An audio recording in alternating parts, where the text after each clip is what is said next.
pessoal, meu nome é Morgan Santos e eu sou o CEO da Morgan & Santos. O tema que a gente vai abordar hoje é quais são as etapas para a implantação de um plano de remuneração ou de cargos e salários numa empresa. E aí, pessoal, independe do porte da empresa, pode ser uma pequena, uma média ou até mesmo uma grande empresa, que até é mais comum, tá?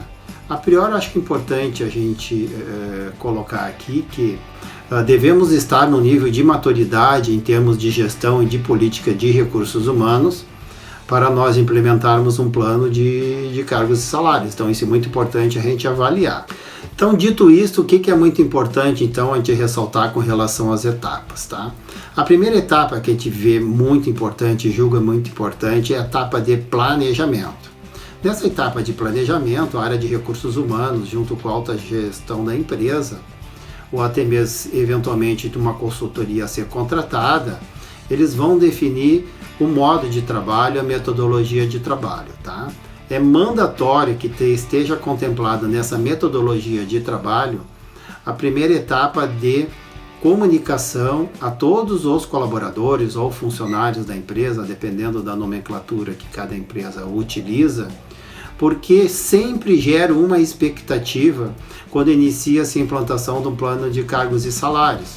Muitos acham que vão receber aumento e esse tipo de situação, quando na realidade isso não é 100% verdadeiro. Por quê?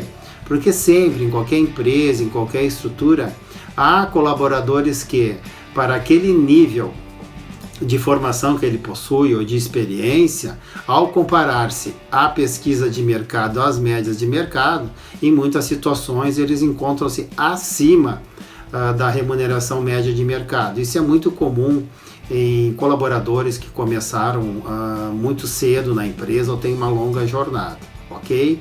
Dentro dessa empresa. Então, assim, passada essa etapa de comunicação, e para que eles também se familiarizem que os profissionais irão circular nas dependências da empresa, nós vamos para a etapa de descrição de cargo.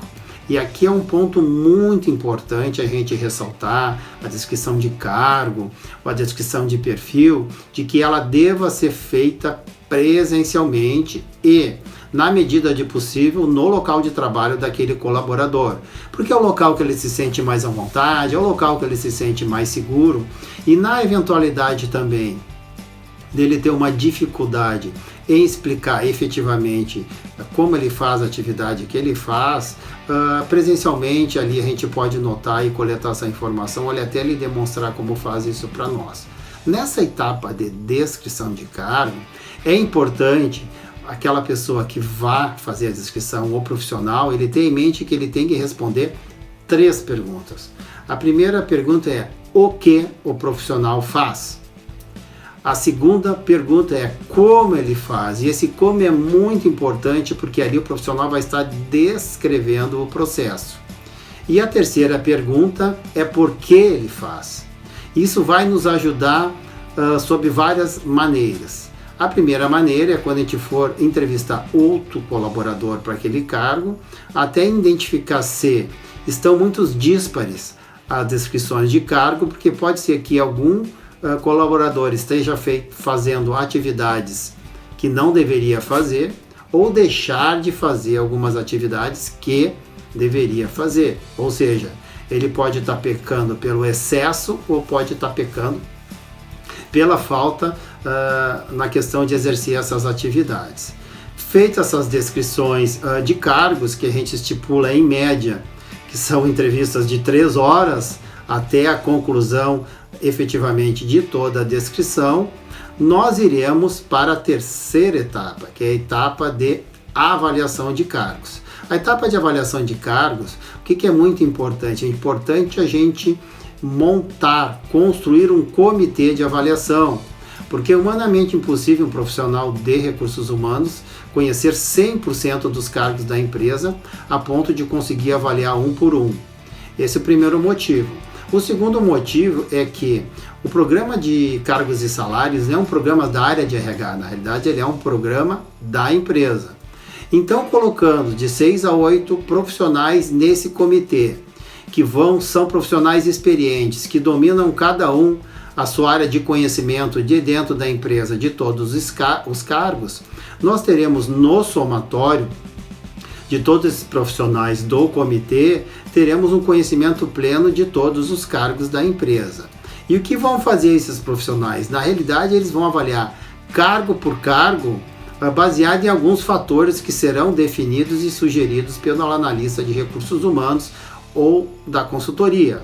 Um exemplo desses fatores: experiência, outro fator, complexidade das tarefas, escolaridades. Então, cada um de todos os cargos da empresa serão avaliados sob a forma desses mesmos fatores, resultando, ao final da avaliação de todos os fatores, uma soma numérica.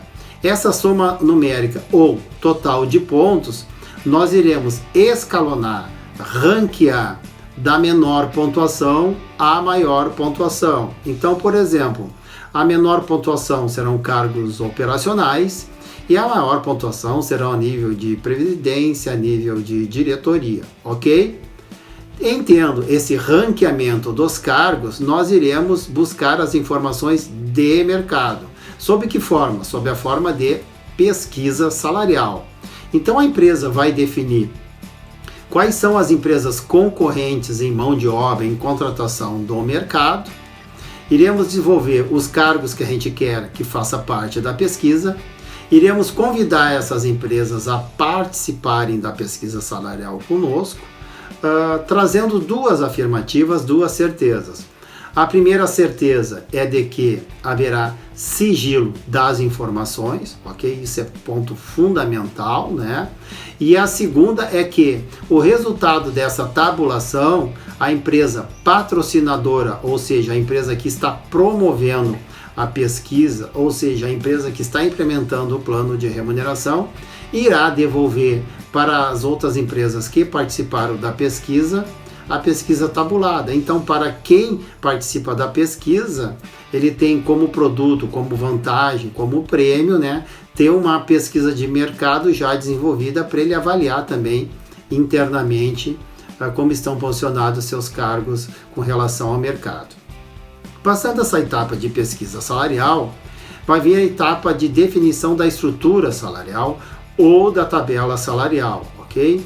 Essa tabela salarial é importante a gente definir qual vai ser a política salarial da empresa. O que quer dizer com isso? Vamos pensar por hipótese que na empresa A, a política salarial vai ser pagar a média de mercado. Então a média de mercado vai ser o ponto central dessa tabela salarial dessa referida empresa A. E vamos supor que a empresa B, a política salarial a ser definida é que ela vai remunerar 20% acima da média de mercado. Então o ponto central da tabela da empresa B vai ser 20% acima da média de mercado. Ou seja, ninguém na referida empresa B vai ganhar menos do que 20% acima de uma pesquisa de mercado. Obviamente, o tipo de negócio, o modelo de negócio e a rentabilidade de negócio é que vai definir se uma empresa vai ter uma política salarial mais agressiva, a saber, no exemplo da empresa B, ou se uma empresa vai ter uma política salarial um pouco mais conservadora, no caso, a empresa A. Em montando a nossa tabela salarial, nós temos a próxima etapa, que é a política salarial. A política salarial, na realidade, vai definir quais vão ser os critérios para aumentos, méritos. Então, por exemplo, vamos supor que quando um aumento representar 30% em nossa empresa, né, ele nunca poderá ser concedido de uma vez só. Então pode ser parte da nossa política salarial que todo aumento superior a 30% ou de 30%, ele vai ser concedida em dois momentos e de 15% e que tem um intervalo aí de 3, 4, 5 ou 6 meses. Então, passada todas as etapas, eu tenho certeza que nós vamos ter muito sucesso na implantação de um plano de remuneração ou de um plano de cargos e salários. E para encerrar assim de uma forma resumida, vamos repassar essas 7 etapas. Primeira etapa, planejamento. Segunda etapa, descrição de cargo. Terceira etapa, montagem e definição do comitê de avaliação. Quarta etapa, ranqueamento dos cargos. Quinta etapa, pesquisa salarial. Sexta etapa, definição da estrutura salarial. E sétima e última e derradeira etapa, a construção da nossa política salarial. Então entendemos que a nossa experiência diz que passada todas essas etapas, transcorridas todas essas etapas, a empresa terá grande sucesso na implantação de um plano de cargos e salários. Muito obrigado e até a próxima.